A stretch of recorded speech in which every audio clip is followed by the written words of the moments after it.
সবাইকে আপনাদেরকে সবাইকে স্বাগত দা legal টাচে।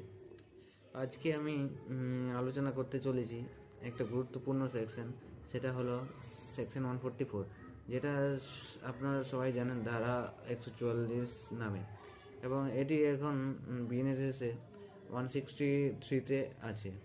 163 of the BNSS deals with যে কোনো এরিয়াতে তাড়াতাড়ি অ্যাকশন নেওয়ার জন্য, যদি সেখানে কোনো পাবলিক থ্রেট ঘটে বা সেখানে কোনো রায়ট হয় বা কোনো সেখানে অ্যানোয়েন্স হচ্ছে বা কোনো জায়গাতে অবস্ট্রাকশন হচ্ছে, যেটা সেখানে পাবলিক পিসটা নষ্ট করতে পারে, সেখানে পাওয়ার দেওয়া আছে ডিএম এবং এসডিএমকে স্পিডি প্রিভেন্ট করার জন্য। সেটা অর্ডার করতে পারে সেই পার্সনকে প্রিভেন্ট করতে, সেই সব করতে, এবং সেখানে পিস যাতে না ধ্বংস হয় সেটা প্রিভেন্ট করতে পারে। সো সেই অর্ডারটা থাকতে পারে ভ্যালিডিটি 2 মাসের জন্য, বা সে তখনকার সিচুয়েশন দেখে রাজ্য সরকার সেটাকে এক্সটেন্ড করতে পারে 6 মাস অবধি। এটা দু রকমের হতে পারে, একটা ইন্ডিভিজুয়াল এগেনস্টও হতে পারে এবং পাবলিক এট লার্জেও হতে পারে। ইন্ডিভিজুয়ালের ক্ষেত্রে এটা বলে দিচ্ছি, এটা খুবই গুরুত্বপূর্ণ। ধরুন আপনার বাড়ি বা কোথাও জায়গা আছে, সেখানে কেউ ইলিগালি অবস্ট্রাকশন করছে, কেউ গাছ নষ্ট করেছে, কেউ প্রপার্টি নষ্ট করে দিচ্ছে, বা ইলিগালি ঢুকছে, বা আপনার জায়গা থেকে রাস্তা বানিয়ে দিচ্ছে বা কিছু করছে, সেই ক্ষেত্রে 163 সাবক্লোজ 2টা অ্যাকসেপ্ট করবে।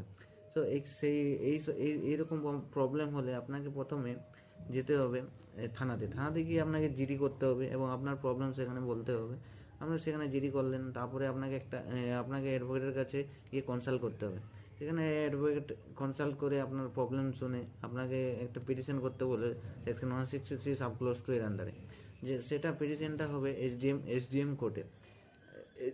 এই পিটিশনটা করার পরে আপনাকে যথাযথ সেখানে এপিয়ার হতে হবে, আপনার প্রবলেম বলতে হবে। তারপরে মোটামুটি কোর্টের প্রসিডিং চলার পরে আপনার যেটা সেটা ক্লেমটা দেবে, এবং সেখানে আপনি ক্লেমটা দেবে, এসডিএম থেকে অর্ডার পাস হবে, এবং যে ব্যক্তি আপনার অবস্ট্রাক্ট করছে বা অনধিকার প্রবেশ করছে এবং আপনার রাইট এনজয় করছে বা আপনার প্রপার্টি ধ্বংস করার চেষ্টা করছে বা নিউসেন্স ক্রিয়েট করছে, সেই ব্যক্তিকে প্রিভেন্ট করবে। আজকে এটাই ছিল আজকের টপিক। যদি এরকম কিছু হয়ে থাকে তাহলে শীঘ্রই আপনারা একটা থানাতে জিডি করুন এবং অ্যাডভোকেটের কাছে কনসাল্ট করুন। So thank you so much for watching.